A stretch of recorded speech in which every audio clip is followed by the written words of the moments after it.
Smack talking where the legends live and the rookies get schooled in law.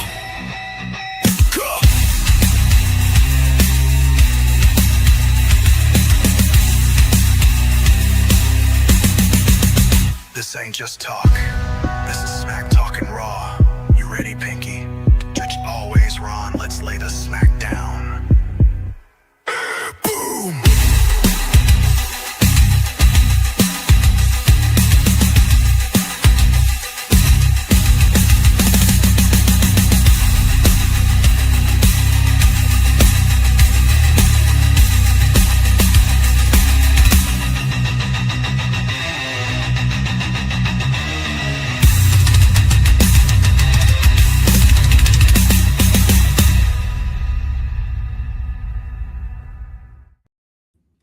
What is going on? It is another episode of Smack Talking Raw.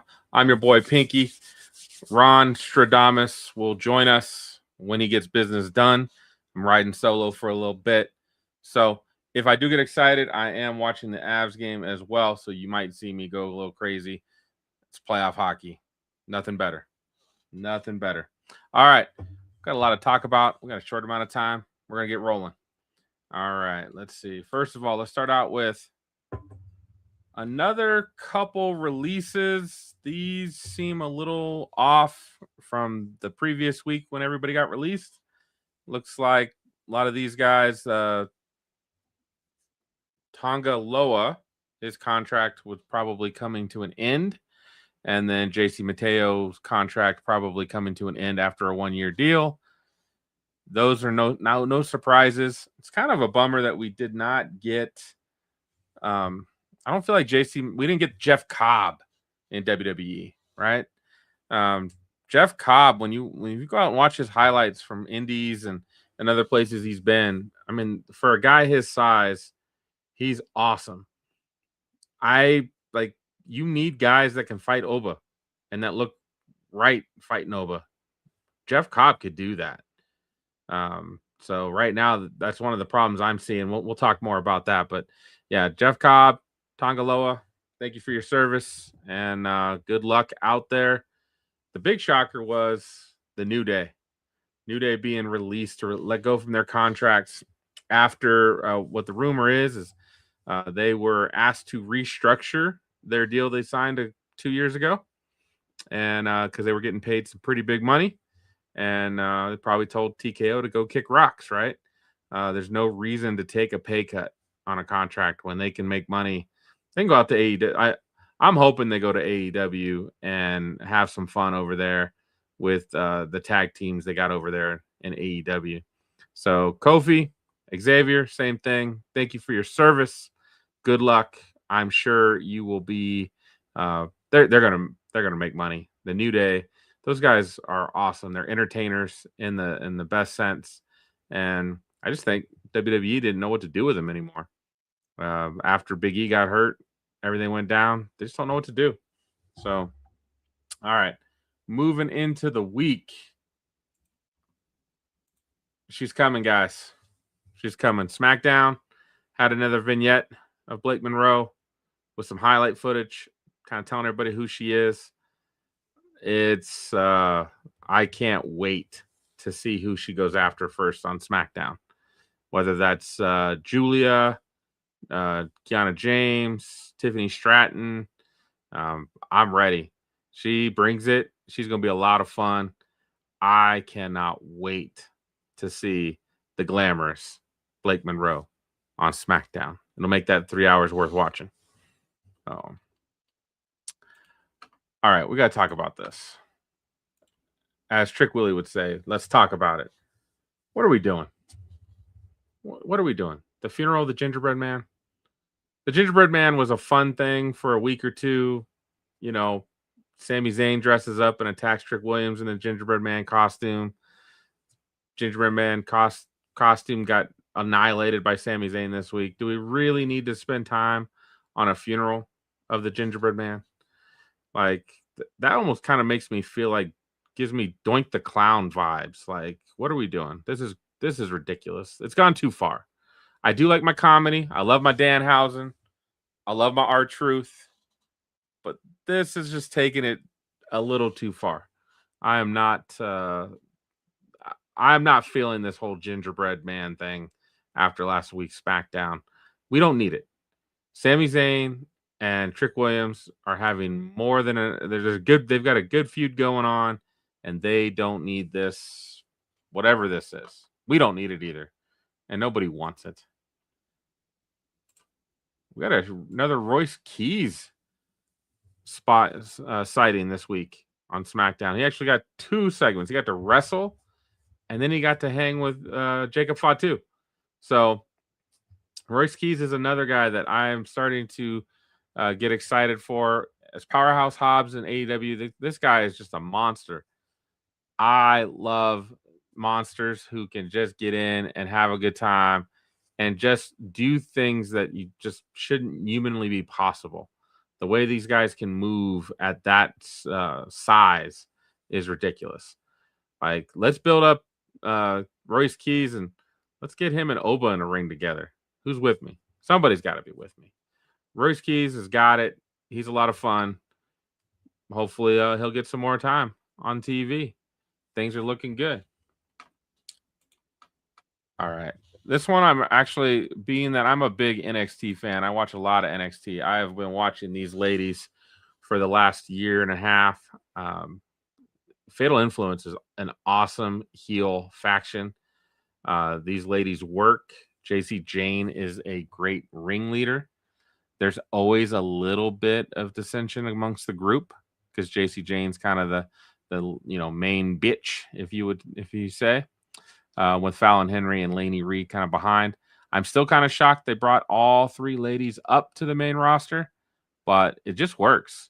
And they got immediate heat on SmackDown, like immediate boos. It was crazy.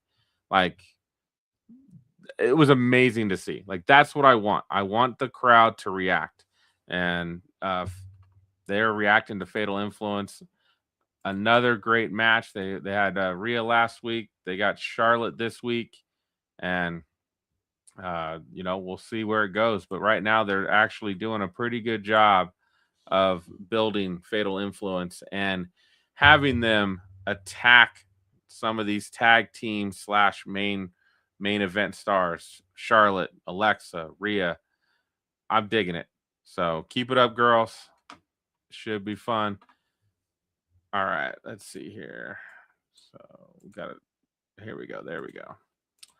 All right. Another call up that happened we discussed last week is Ricky Saints was called up from NXT. When he came out, there was no reaction from the crowd. I do feel like this was a fumble by WWE of not doing a vignette. Not, they kind of had this one as kind of a surprise. I don't think Ricky Saints was on that level. Like, you can have Oba be a surprise because Oba was on that level. Trick Williams was on that level in NXT. Ricky Saints was kind of right below it. What would a vignette do for Ricky Saints, showing he's like one of the guys one of the few guys that has beat Oba Femi straight up in a match and won the title off of Oba Femi? That would have done wonders for him because now people are thinking, I love Oba. He beat Oba. I'm curious now who this Ricky Saints guy is. What's his story? What's his thing? So I do think that was a mistake. I do love this angle. Obviously, Cody and him have wrestled before in AEW, so they do have a history. They're actually really good friends outside the ring as well. So I love that they're working together and Cody's trying to help, give Ricky some shine. I like that. The match was enjoyable. It's fun to watch. Still confused on the ending of this match. I don't know if it made sense to officially bring Gunther over to SmackDown to terrorize everybody on Friday night. I love Gunther. He's my guy. I guess they didn't have anything for him to do over on Raw, so it's time to move him over to SmackDown. It seems to be something they're doing. It sounds like CM Punk is coming over to SmackDown as well. So Gunther is going to come over to SmackDown, and they kind of need him right now with Drew McIntyre out filming a movie. You don't know. Jacob Fatu's kind of going back and forth. The MFTs are kind of lost at this point. Solos, at this point. So, what do we got for Gunther to do? Let's have him go attack Cody Rhodes. Let's have him go stir up some shit over there. Oh. Well, thank you. But I'm not so sure this makes a lot of sense to have Gunther take the belt off of Cody, but maybe they're gonna get a Clash in Italy match going, and Gunther can win the belt over there, tour it around Europe for a little bit, just like Drew got to tour it around when he beat Cody in Berlin. Gunther can do the same thing and kind of go around Europe. I believe there's a stat like Gunther really doesn't lose in Europe, so Cody's in trouble if this ends up happening, and that's okay. We've talked about it on the show before. Cody chasing the title is probably a lot more fun and interesting than when he has the title. So even though he's QB1, he's the guy. Sometimes you want the good guy to have to chase and take it back from the bad guys. That's kind of SmackDown in a nutshell. SmackDown was kind of blah this week. You know, I've enjoyed a lot of it going back to 3 hours, but it's not been the last couple of weeks just really haven't been great leading up to WrestleMania. So hopefully they'll get it back on track. And then we'll talk a little bit about Monday Night Raw coming up here. Let's switch over. All right. Monday Night Raw leads off with Seth Rollins coming out and then just getting destroyed by Bron Breakker. And they did this segment pretty much twice with Bron Breakker destroying Seth Rollins. Leading up to their match this weekend at Backlash, which is what we will discuss with our Backlash predictions. Hopefully my co-host will make it to the show by then to talk about that. The Bron Breakker, I don't know. I don't know if I'm digging it. I don't know if I do feel like Bron Breakker, unfortunately, his groin injury helped lose momentum for him right before Oba Femi came in, and that has just killed him. So let's go back. What did I do? There we go. I don't know what I did there. We got another Finn Balor sighting getting whooped by the Judgment Day. I don't know about anybody else. Can we just get rid of the Judgment Day at this point? I really don't find Judgment Day interesting. I find the individuals of Judgment Day interesting. I love Liv. I think Raquel Rodriguez was probably the most improved performer of 2025. Roxanne is an up-and-comer that's interesting. Finn Balor is always great. He can put on great matches against anybody. JD McDonough, he's like a carbon copy of Finn Balor, and he can put on great matches. And then you've got Dominic Mysterio, the greatest luchador of all time. He's awesome. But as a group, something falls short. I just don't like them as a group. Something about it. Maybe it's run its course. Kind of tired of it. Time to break them up, have them fight each other, and move on to something else. So kudos to JD McDonough getting a win over Finn Balor as they continue on this rivalry they have going after they kicked Finn out of the Judgment Day. I don't really care. The story just it doesn't make me feel anything. Let's move on. All right. So this was the best part of Raw this last week, just kind of breaking it down, just doing a quick review, SmackDown and Raw before we get to Backlash predictions. How cool is Javon Evans and Penta tagging together?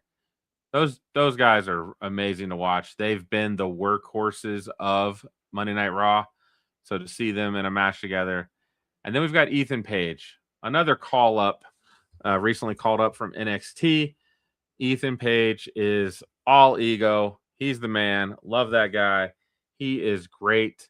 The biggest issue with this call up is, again, he didn't have the same thing as Ricky Saints. Like, nobody really knows who he is. So he's kind of having to build that cachet. I feel like if they would have done a vignette of telling us what his motivations are, he's the greatest Canadian or North American of all time. He's full of himself. He's kind of a jerk, but he's a jerk in a good way. I think it would go a long way. I love Ethan Page. I'm so glad he got called up. I think he's going to do some great stuff. He's seamlessly fit into the Intercontinental Championship group here that we've got going on. And thankfully, they pulled out the win in the best match of the night there on Raw. Kudos to Ethan Page, but also Penta and Javon Evans both looked like $1 million. Talked about this a little bit last week. This is the one thing, like, this is where WWE releasing Kairi Zayn before this match really makes no sense. Is it possible that WWE pulls another swerve on us and Kairi Zayn shows up at Backlash? That would be awesome. I would be all for it because that's what this match is missing. These two ladies are great. They're two of the best wrestlers in WWE. This is going to be a really good match.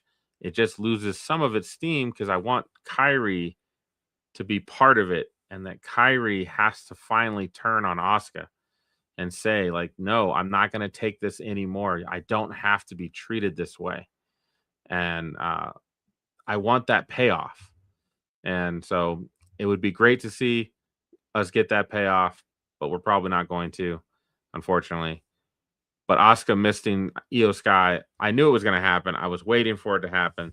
Like it always happens. Whenever Asuka's, got you feeling easy about the situation, she's going to miss you. It's going to happen. So that was a fun segment and enjoyed it a lot.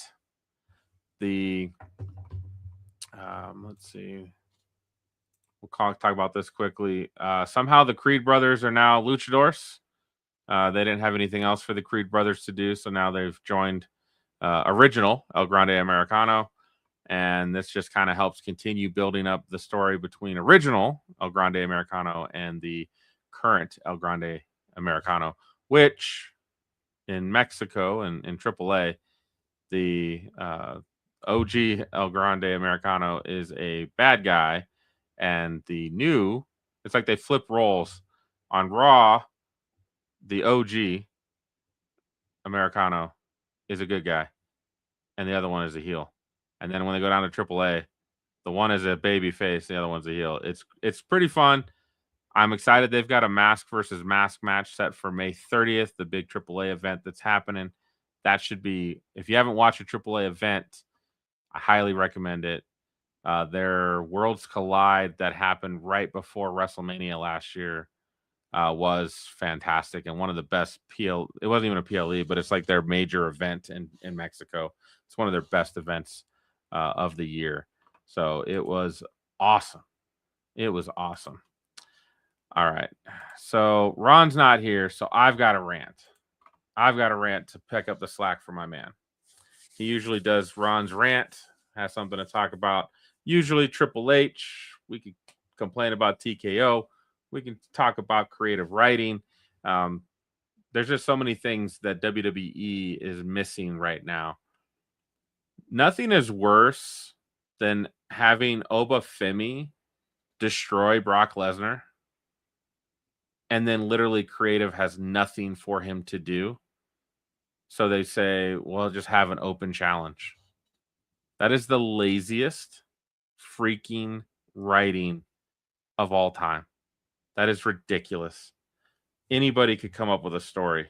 Anybody. It's not rocket science.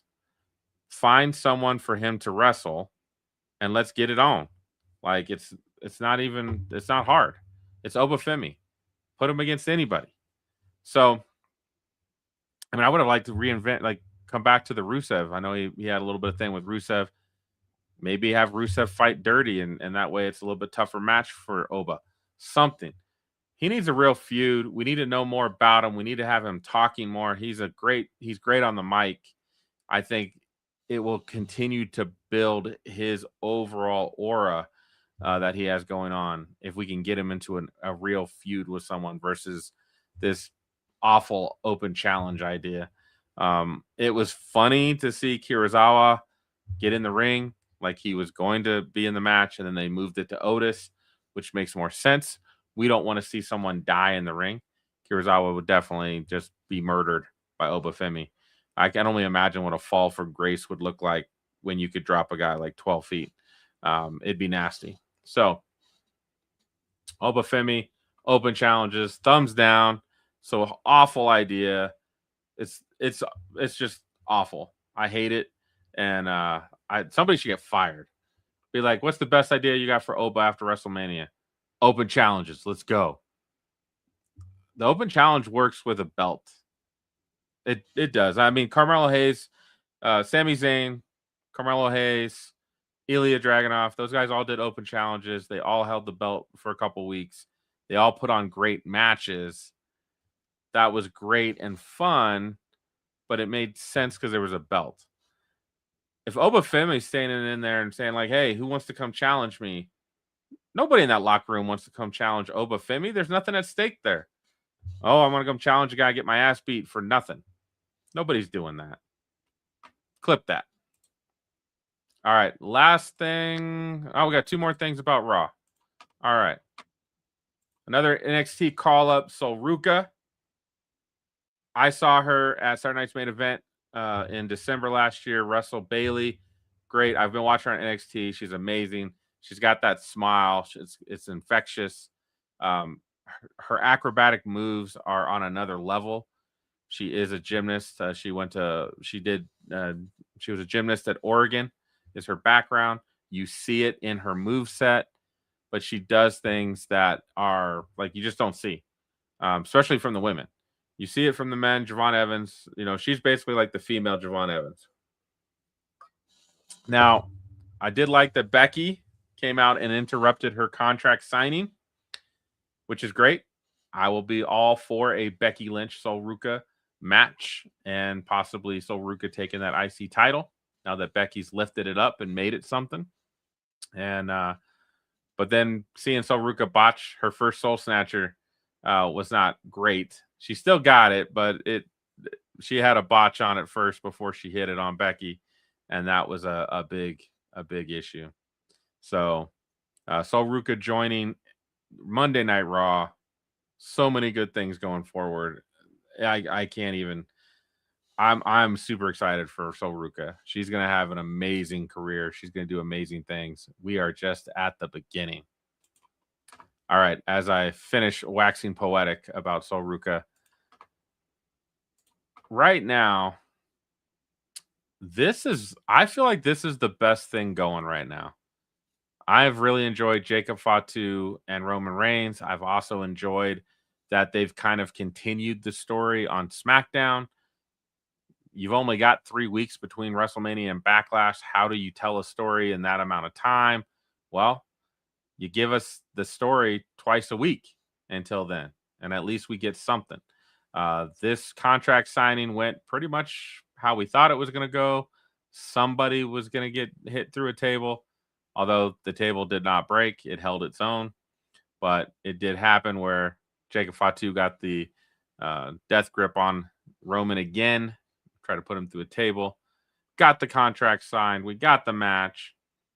This best thing going, and I wish they would have some more of these feuds. This is great because, again, both characters, we know what Roman's trying to hold him down. You're not ready. I'm helping the family. I'm taking care of everyone. I'm going to make sure everyone eats. All the kids go to get good higher education, not just you and your kids. And then, of course, Jacob Fatu's fighting for his family. I'm not fighting for the belt. I'm not fighting because I hate you, Roman. I'm fighting because I want to give my family a better life. I love it. I love that angle. I'm eating that up. That is good writing. So this has been the best thing going. I'm excited for this on Saturday. This should be a really good time.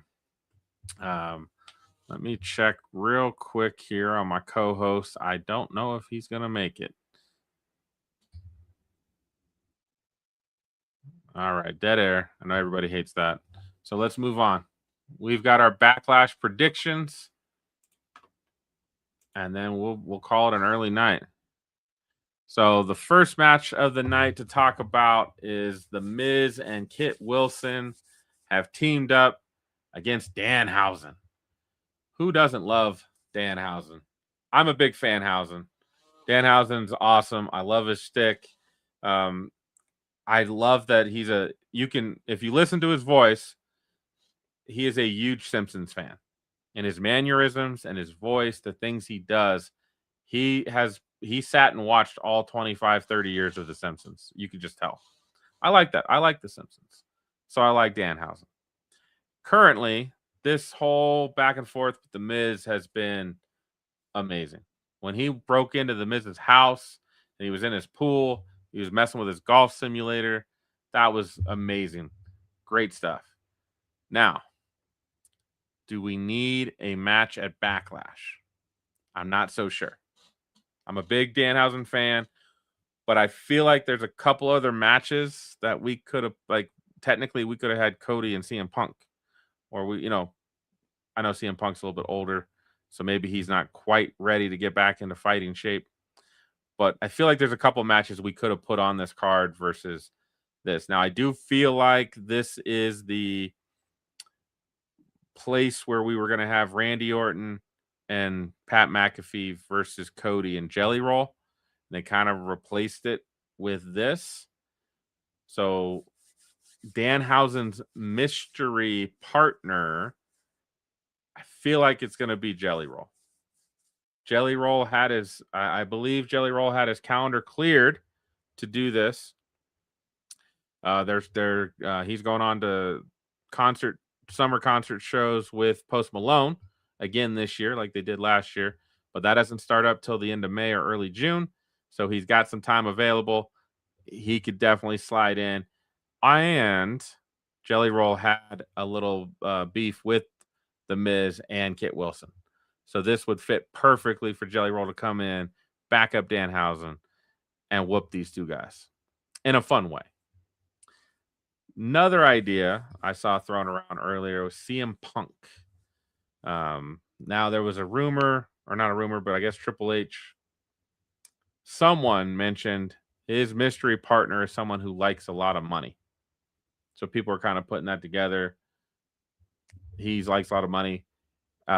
CM Punk is actually a good friend of Danhausen's from when Danhausen was on the Indies. He was a fan. And of course, they were also interacted in AEW. So they have a history together. It makes sense. Pepsi Phil joining Danhausen, I'd be all for it. That would be fun. Kind of a step down for CM Punk from where he was. But if you want to bring him down for this to help his buddy Danhausen, that's great. They have had quite a few backstage segments where CM Punk signing posters and he pays Danhausen to leave him alone. So that could happen. Joe Henry's been thrown out as well as the mystery partner. Joe Hendry's stick is a kind of comedy. He's got a serious side to him, but he's also got the comedy side. As you saw Monday Night Raw, his concert, Fire Logan Paul. That is officially on YouTube, I believe. You can catch it on YouTube. So not too bad. So I'm going to give it a second. My co-host might be joining us, but Danhausen, Joe Hendry, there's something there. I think Joe Hendry can pretty much match with anybody and be fine. He's a fun guy. His stick is good. But that doesn't quite do it for me. The one I think I would really like, and this is just because it'd be great to see The Miz and Kit Wilson get whooped, would be Royce Keys. Royce Keys would be fun to come and back up Danhausen and take out The Miz and Kit Wilson. Now, of course, they haven't really had any interactions with Royce Keys, so that's one of those kind of pulling it just out of thin air. But, as a mystery partner goes, got to have some fun with it. Like, who would you throw in? Who would you tag him with? I've seen in there, one of the things that's possible is have R-Truth tag with Danhausen. That would make sense. R-Truth was a tag team champion with The Miz. R-Truth has had some dealings with Danhausen. God, what did he call him? He called him Asuka when he first saw him. Was calling Danhausen Asuka because of the face paint. So that would make sense as well.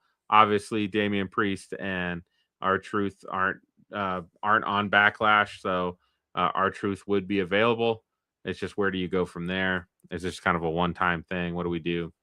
So I think that's been one of the fun things for wrestling fans to discuss, is like, who's going to be the mystery partner? Who's it going to be? I feel like 90% sure it's Jelly Roll. Like, that's my gut feeling. That it's Jelly Roll. Jelly can get back at Kit Wilson again. He can also get hit, knock out the Miz, have a good time. And again, there'll be a lot of comedic components to this match. It will not be your 5-star wrestling match. This will be your comedic relief match that I enjoy. Wrestling doesn't have to be so serious. It is entertainment. It is having fun. That's what all three of these guys do right now. The Miz is fun, Kit Wilson's great, and Danhausen's on a whole nother level.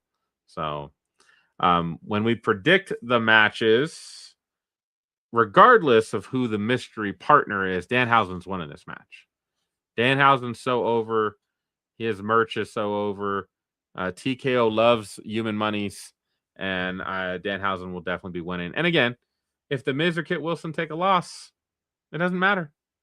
They'll come back the next week and they'll mess with somebody else. Like, it doesn't matter. That's what's great about certain characters. Certain characters, it's okay if they lose. The Miz and Kit Wilson are two of those characters that they don't need a win. Danhausen, he needs a win. He needs to keep the momentum going. We have Danhausen lose, and he looks bad as a wrestler. He'll lose some of his goodwill.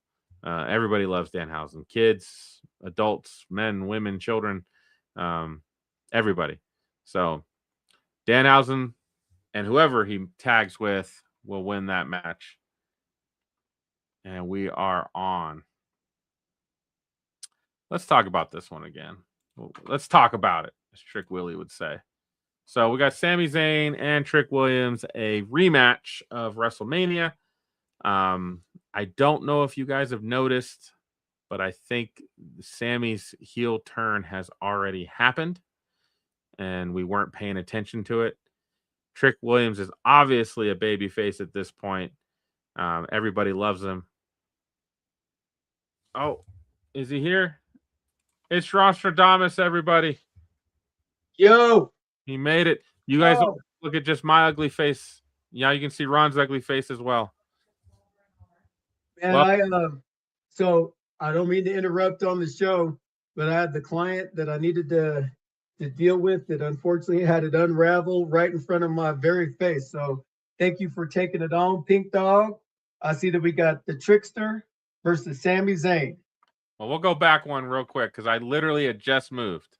Okay, cool. So we talked about this. I did talk about my ideas for the mystery partner. Who do you think could be the mystery partner? I think that they're going to do the dum-dum and bring in either Mr. Iguana or they're going to bring in John Cena.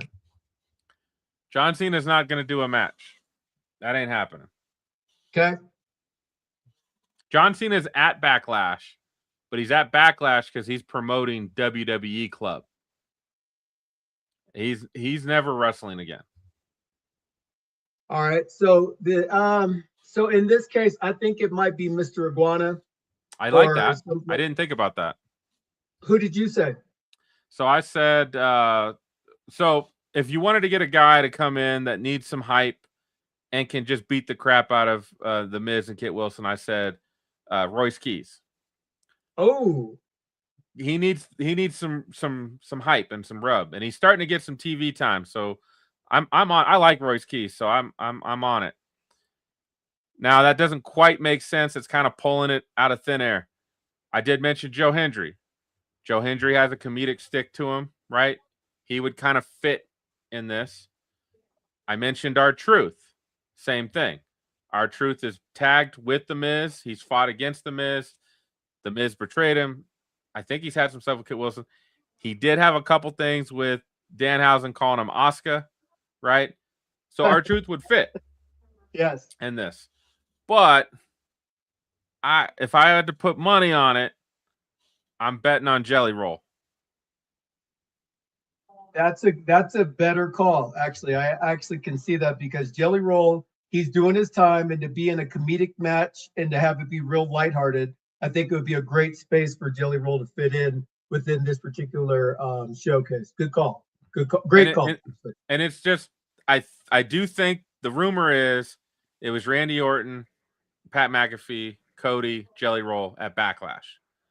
And then with Pat McAfee just deciding, hey, you know what? The fan reaction to this whole thing was awful. I'm out. What do we do? Jelly Roll had already cleared his schedule. He doesn't start the summer tour till later this month. He's available. Yeah. So I think they threw it together. But if that's what happens, I think it makes sense. Yes, I think that would be a great call to have Jelly Roll in that particular match.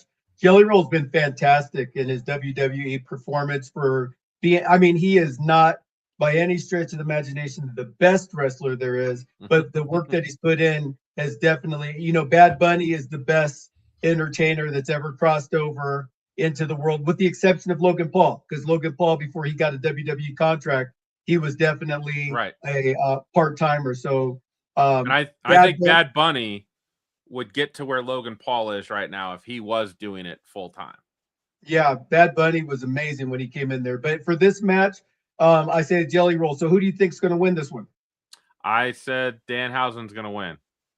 Okay. Danhausen's so over, man. Like TKO likes its money, human money. So yeah, they know what they're doing. I agree. Danhausen and whoever his partner is, they're going to win. I don't care if he gets to Zawa. He's going to win. He's going to win. With sure. Backlash is 5 matches currently as we go through the predictions. Do you think they might add a 6th? Is that a possibility? They're going to stay with 5. Unfortunately, I'm oblivious to all 5 matches that we have right now because I've been watching programming. I haven't been watching the actual shows recently because the product has just been okay. I mean, last night was better than most matches that we've been watching recently. The show had a lot more substance than at other times, but I'm just looking at the whole that happens within WWE. For example, they have Backlash every year, and what they should have is a number 1 contenders match that fights the champion at Backlash, because then you're watching 2 different stories going on, and you start getting your horses and seeing them line up, and then you're excited for a Fatu versus Roman Reigns versus Fatu, who is technically a SmackDown wrestler, all of a sudden shows up on Raw, declares himself to fight Roman Reigns, and that nobody tests him to say, wait a minute, you're not even on our brand or anything like that. You got to earn it, whatever, right? There's just no storyline to it. Go back to SmackDown, punk. Yeah, you go back to SmackDown, or I'm going to send you back to SmackDown. Now you got some beef with each other, so now you can build him to like earning his chance to be at Roman at the very least. For him to just walk on the show and say, I'm challenging your champion to a title match makes 0 sense to me, but that's just me. For those of you that are watching right now, what do you guys think about it? Well, we'll get there. I talked a little bit about it when I did the rundown for SmackDown and Raw. All right, so we both got Danhausen and the mystery partner. All right, now let's talk about it. Trick Willie and his lemon pepper steppers. I do like that now he's like, man, it's almost summertime. I got to get rid of that fur coat. I'm going to go with a white vest now. Like, he's sticking with the white. It's his thing now. I think he'll go back to the coat once it's wintertime. But well, he's not here in Colorado today, obviously, because we're getting ready to get a snowstorm on my birthday of all darn things tomorrow. We're supposed to have like a significant amount of snow here in Colorado tomorrow. That's crazy. Let's go. Happy birthday, my man. It'll be a good time. Sir, May 6th is your birthday? Yes, sir. Okay. All right. So another year wiser for you, my friend. Not a Steve Weiser either. Oh, Sami Zayn, Trick Williams. I talked about it a little bit. I want to get your take on this real quick, since you joined us late. You know, Sammy. Okay, go ahead. Ask I was going to ask, what do you think about this gingerbread man funeral they're going to have on Friday night? It's funny. I don't know how funny it's going to be until we actually watch it, because WWE, one of the things that they do really well from time to time is they'll have comedic comedy stuff that'll just be epic, and we'll look back on it at the time and it'll be like great. Sami Zayn's inevitable heel turn that he's delving into right now is a great way for them to up Trick Williams' ante a little bit, because you know Sammy's going to cheat, and I actually like Sami Zayn as a villain. He's a lot more entertaining as a villain than he is as a good guy, because as a good guy, I just want to see him get punched in the face. I really do. So the gingerbread funeral on Friday, I'm looking to see how they pull it off and what that sets off in Sammy in some kind of way to get him his character arc to get a little bit more aggressive with regards to defending his territory. What do you think about it? I'm nervous, man. I don't know if I like it. I thought the gingerbread man was a funny thing because, again, Trick Williams was calling Sami Zayn the gingerbread man. Yep. And then him and Little Yachty come out with the gingerbread man. That's hilarious. Hilarious. And then the next week, Sami Zayn is the guy in the gingerbread man costume, and then he whoops both of them with a cane. That's fun. And then this segment this last Friday was Sami Zayn kind of beating up this robotic gingerbread man and ripping it apart, and now all of a sudden we're playing up it didn't hit for me. And I like comedy in my wrestling. I'm big on it. It didn't quite hit for me. And so I'm hoping, like you just mentioned, maybe I'll like it more if Sammy is really evil and does some more crazy evil stuff. Because I do think the heel turn's already happened. Yeah, it's already happened. But now this is going to be that character arc that just takes it to that next level. So obviously, Trick Williams is still winning. Like, let me put on my lemon pepper steppers. You know what I'm saying? That's what he does. I feel like we're gonna have a lot of chalk on these predictions this time because I just don't see them having Trick Williams lose the belt right now. I do think after this, he has some fun stuff coming up. Hopefully with Ilya Dragunov, who's been pretty much absent. Maybe they gave him some time off because he had put in quite a bit of work. He was one of the warriors of SmackDown for a couple months. I'd love to see Ilya and Trick. The Carmelo Hayes Trick feud, that to me is a SummerSlam like main event. No, I mean it's not gonna be main event, but that's when I'd be like, yeah, I want to see that. I would pay money to watch that. So. I actually think that they can get a lot of legs out of Carmelo and Trick. They could probably do that from SummerSlam all the way to Royal Rumble, actually, to just get the maximum out of that match. And I could probably see them being in some kind of like casket match or Hell in a Cell, to end their feud at Royal Rumble to just give it a different feel. I don't think WWE/TKO is going to take it to that level, but that would be a great way, because you didn't get a chance to watch that feud when it was happening because Carmelo Hayes was the dude. He was the guy, and he brought Trick Williams to be his muscle or his heavy, his proverbial diesel. And what happened was that Trick Williams started getting over because everybody started chanting, "Whoop that Trick, whoop that Trick," and then it just picked up. So then Carmelo, who was the dude, started having Trick Williams starting to like get more spotlight than him. Then the jealousy ensued, and then they just had natural beef with each other. So the fact that they're both in the main roster, the thing that WWE didn't capitalize when they had DIY together is their feud was legendary in NXT. Right. Their feud of where they hated each other and fought in a warehouse and all that sort of stuff was fantastic. But they brought them to the main roster, and it's like people couldn't get with the DIY brand because they didn't have the same stick that they had when they were DIY. So I hope that they could go a little bit further down the line with Trick and Carmelo. I think that would be fantastic. Love it. Trick Willie. All right. I talked about this a little bit after their segment on Monday Night Raw, but we've got Iyo Sky and Asuka, and I'm going to go out on a limb. This will be the best match. This will be the best wrestling match of the night. I can actually say I can see this being the best match of the year.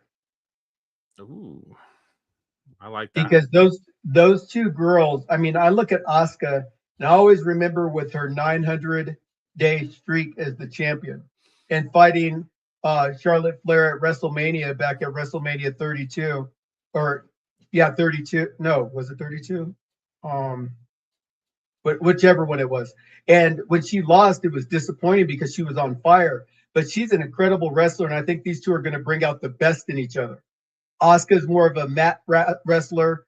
Iyo is a high flyer. So to see those two styles connect and try to put together a story, I'm eagerly excited about watching that match in its entirety. For sure. Now I talked about a little bit of to me it doesn't hold the same weight without Kairi Sane. Like they built that story up. Kairi Sane completely getting disrespected by Asuka week in, week out. Kairi Sane kind of being like, I want to leave. I want to be with you, Iyo. Like kind of that back and forth. Not getting that payoff kind of hurts. Is it possible that WWE pulls a swerve like they did with R-Truth last year? Now, there was a lot more we want truth, and like the wrestling community let it be known, like, pay the guy. We want him around. We want him in the locker room. It hasn't been quite the same response for Kairi Sane. It would be incredible if Kairi came back to finish off this story. They just pay her for that, and maybe they bring her back in because like these are two of the best women wrestlers. Everybody always gives Becky the nod and Rhea Ripley the nod, but these are two of the best wrestlers in all of the world right now. I mean, they're not Toni Storm. They're never going to bring down the house with a bloodshed match or anything like that, and they're not going to give the greatest promos. But as far as their in-ring ability, they're fantastic at doing what they do. So I'm excited about the match. If Kairi shows up, this will be a 5-star match. If she doesn't show up, they could still put on a 5-star match. So the one thing I like about both of their characters, because again, English is not their first language. Iyo is so bubbly and so smiley, and like she just like you want to root for her, and she puts on a great match every time. And then Asuka, just speaking Japanese makes me go, oh, I want nothing to do with that girl. I don't want to mess with her. Like, so even though they're not like, on Toni Storm's level on the mic, I feel like they can still pull off what needs to be said, even if you can't understand them. Yeah, the division is hurt a lot with Bianca being out hurt and Naomi with baby and now Bianca with baby. Like, God bless them that they're having babies and being able to move it forward. But it's like, this is a lot of weight for these girls to carry inside of the Backlash to perform. They should and they will perform, but I think there's an unfair expectation that can be put on them to like, there's no story carrying them because they don't have this going on behind them. But I just am so excited to watch this match and to just dig into it and be able to see it just in its full glamour. This has got such a story behind it that this should have happened at WrestleMania. Like, yeah, absolutely should have been at WrestleMania. Cool that we're getting a Backlash because again, I think this is the best match of the whole weekend. Will be this match, and Iyo Sky will be.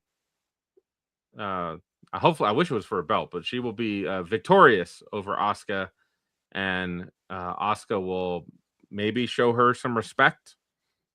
Maybe, probably not. I'm gonna agree with you. I believe Iyo Sky is gonna win this match. She, her character arc is that her and Liv Morgan got to get down. Her character arc is that she's got to fight against the Judgment Day and everything like that. Whereas Asuka goes nowhere if she becomes the winner of this match. Like, where does she go?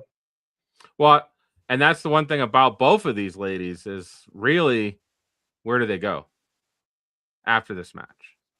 So fingers crossed creative has something in mind for them because Lord knows they didn't. Let me talk about that since you're here.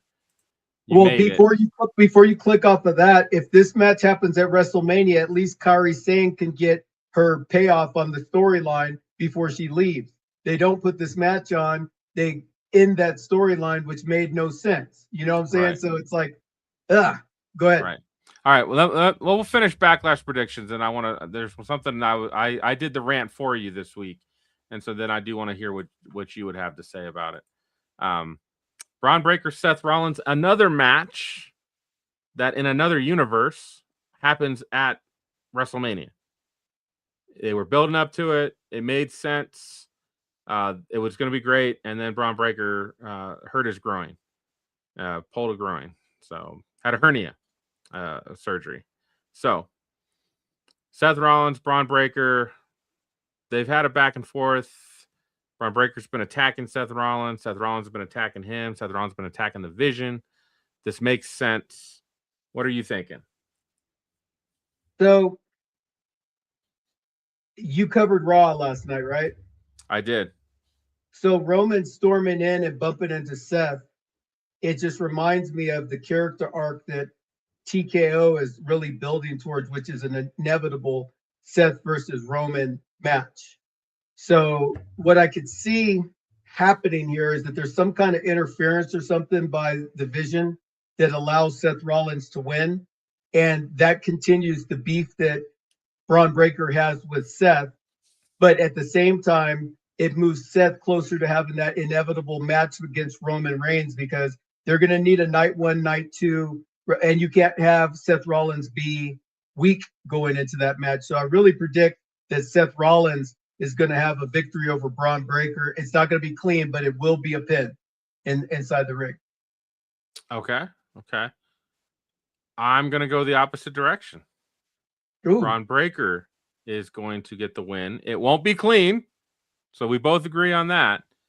But Bron Breakker's going to get, because, and I think Santi was talking about this, so I won't take credit for these thoughts. It's said that TKO is trying to go younger. That's kind of what some of these releases were about, and some of the things that are happening, trying to go younger. Bron Breakker was the next big star, and then he gets his hernia, and all of a sudden, Opa Femi and Trick Williams are the next big stars. And nobody's even thinking about Bron Breakker. Like, Bron Breakker's kind of gone down to the mid-card for me right now. Yeah. So I feel like Bron Breakker needs this win. And again, I still think this could be a trilogy. And that's where, because we got main event in 2 weeks. Then we got Clash in Italy at the end of the month. And then we've got Night of Champions. And then we have SummerSlam. So there's some time to keep having this feud going. And again, I still think they need to. I think last night was the first time I've seen Bron Breakker and the Vision together. Yeah, Like, since he's been back. Yes, together. The whole Vision thing's been awful. Since he got hurt and Bronson got hurt. I just he needs the win to get that hype back up, because he's the next guy that you want, him and Oba, him and Trek, him and whoever. It doesn't happen if he's taking L's. Well, there's a couple things to keep in mind, right? There's some matches that must happen. Seth Rollins is undefeated against Roman Reigns in his career in matches that they've had against each other one-on-one. He's never lost to Roman Reigns. No, Never. Never. I'm pretty sure he lost to one of the PLEs to Roman during Roman's reign of terror. They fought at the Royal Rumble, and it was a disqualification or something like that. Like he didn't lose. Okay. I mean, they always have. Roman Reigns always had help to win his matches, so that wouldn't surprise me. Yeah, so that's a match that has to have a conclusion, because these guys are starting to get older, right? And with Roman Reigns saying that he's going to be around through the summer and everything like that, I think that a great way to button that up is to button the whole Shield thing up for now, so they get that taken care of. Bron Breakker is going to dominate WrestleMania for the next 10 years. He's going to be the dude, and he doesn't need to be the dude right now. He just doesn't. I hate that. I hate that so much.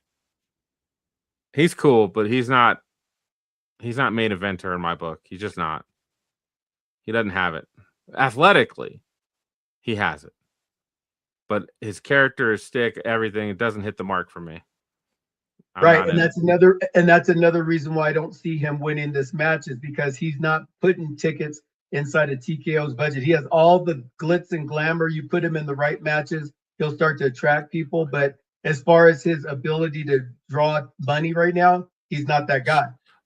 So Monday morning, I always watch Good Morning Football to start my day, and the wife is usually there drinking coffee, and she comments, because it's May the 4th, so all the people were dressed up as Star Wars characters. Yeah. She comments, "Where's Seth Rollins?" And I was like, "Honey, he doesn't show up till Wednesday. He's at Monday. He's in Oklahoma for Monday Night Raw."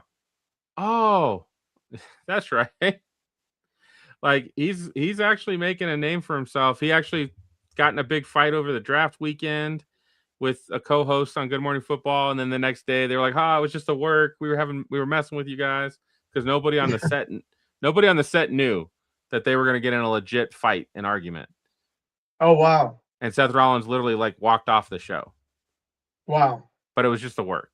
So yeah, I just think Seth Rollins can take a loss. He's Seth freaking Rollins. It doesn't matter. Like he lost to Gunther. He lost. You know, you got to build up your next people that are going to contend for the title up, and a great way for them to do that is with him beating Bron Breakker at Backlash. So this is our first disagreement. Yes. I've got Bron and you've got Seth. Hopefully I can pick up another point on you. And then we come to the main event. And as I talked about it, I have been really excited about what they've been doing. I've enjoyed this. I like the angle that they've been taking. Jacob Fatu's on an island. He's not part of Solo's group. He's not part of Roman's group. He's not with the Usos. He's on his island. And he's not doing this because he hates Roman Reigns. He's not doing this to be tribal chief. He's doing this to make money. I love that. I want to feed my family. I want to put them in better schools. I want to buy them a better house. I love that angle. To me, that works. What I really have liked about this, since you've only had 3 weeks to tell a story, is Jacob's been telling the story on Raw and SmackDown. He's been pulling double duty. That makes sense. It helps push it along, right? So I'm really excited for this match. What are you thinking? You know what? I'm a little disappointed that they're rushing this, because there's a lot of legs to this. I'm a Jacob Fatu fan, and I respect the tribal chief. I think throwing these guys together so quickly creates a situation to where we as wrestling fans don't let this breathe a little bit. Let them start developing some anger and some hatred towards each other. They're kind of like throwing it together, like all of a sudden they're mad at each other, and it's kind of like, all right, Jacob, I get where you're going with this, but I just wish that it would have evolved a little bit longer in the tooth before they just released this match to just come together. I can feel that. I think it's great because it's, in reality, it's Roman giving Jacob that rub. It's pulling Jacob up to the main event scene. Yeah, and I love that. Because I'm a big Jacob Fatu guy. You know that. Big time. I think he's great. I like it when he's unhinged. I like it when you body slam him and you turn around and he's already on his feet, ready to whoop some ass. Like that. I want that guy. That's who I need. And I like that he's, been putting on some muscle, looking better. Now he's, wrestling with no shirt on. Love that. Yeah, instead of with the t-shirt for sure. I wanted to ask, I don't think Roman's going to win. That's my prediction. I don't think they'll take the belt off of him so quickly. I do think they could possibly lead this into a feud throughout the summer as well. Now, one of the things that's come up that just happened recently, Roman was advertised for every Raw in June, and he has now been removed. Now, that was all the European Raws. Right. So the word is he's still on for Clash in Italy, but then he will not be on TV until possibly Night of Champions. That's rough. Is there a possible, like, are we really going to go a month without our champion on TV? If I'm being honest with you, I'm 50-50 on this match. Because if the creative team wants to really build up a compelling evidence that we haven't lost sight of they have Jacob Fatu beat Roman Reigns at Backlash. That's what would make butts get in the seat because it would be unpredictable. My challenge is that Roman Reigns is TKO's boy. He's the money cash cow. He's the best professional wrestler in the industry. He's better than MGF. He's better than Kenny Omega. He's better than Will Ospreay. I would argue that, but there's the draw. The draw. Roman Reigns is gonna. From the entertainment standpoint and the money putting butts in seats, yes, Roman is number one. He would be, Mount Rushmore. As it comes to actual wrestling, I would probably have some other guys on that list. But when you talk about putting butts in seats, Roman is number one, and that's not an argument. Yeah, I mean, it doesn't matter if you're a good wrestler or not. Dynamite Kid was an incredible wrestler, and he never got out of the tag team phase, right? You got to have that extra something. Yeah, and Roman Reigns has that in spades. There's nobody in professional wrestling that has what Roman Reigns has, period. And so when he's on the card, he sells tickets. So with that being said, who do I think is going to win this match between Jacob Fatu and Roman Reigns? I'm going to take a chance on this one. I'm going to say Jacob Fatu is going to win the World Heavyweight Championship. I'd say I think Roman's going to win, but I do think like the Usos somehow get involved. So it's not clean. I think the Usos are going to screw over Roman Reigns and hurt him really bad, so he's out for that month that he was supposed to be in on the European tour. And well, that comes back to he's still on all the Raws leading up to Italy, and he's still supposed to be in Clash in Italy, and then he's gone for a month.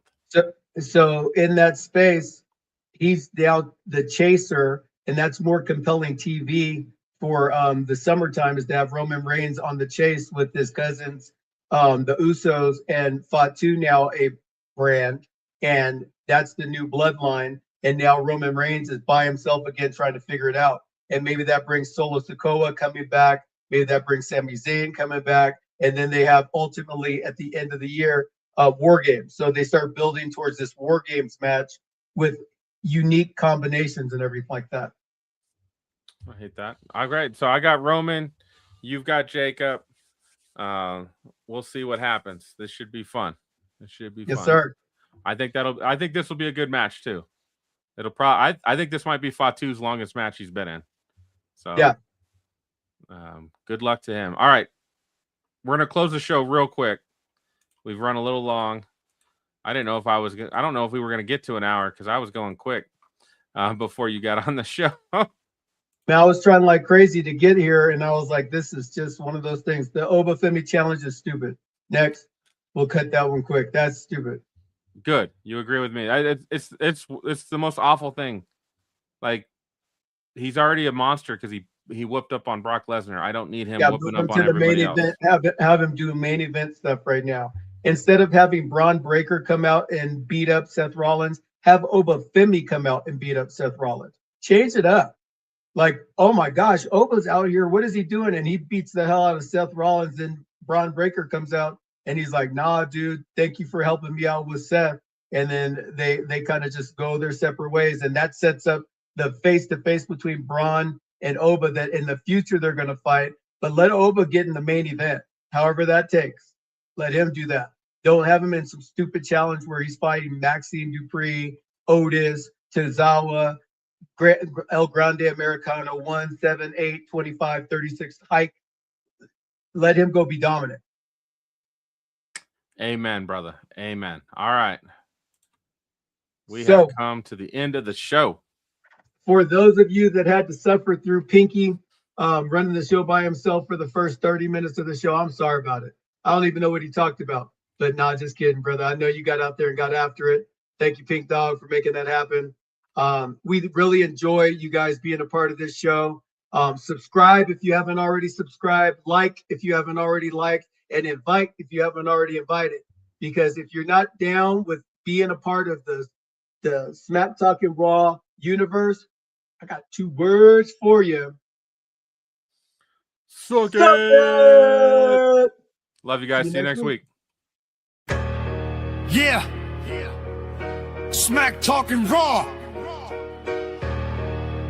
Ron and Pinky in the house. We the main event, yo, the crowd gon' scream. Cena hit the ring, you can see me theme. CM Punk pipe bomb, truth getting told. Stephanie Curve in the ring looking bold. Pinky's on the mic, Ron's got the play. Dropping hot takes every single day. Mike's blaze, crowds wild, energy tall. Monday night vibes, we bring it on. From the top rope talk to backstage brawl, it's Smack Talking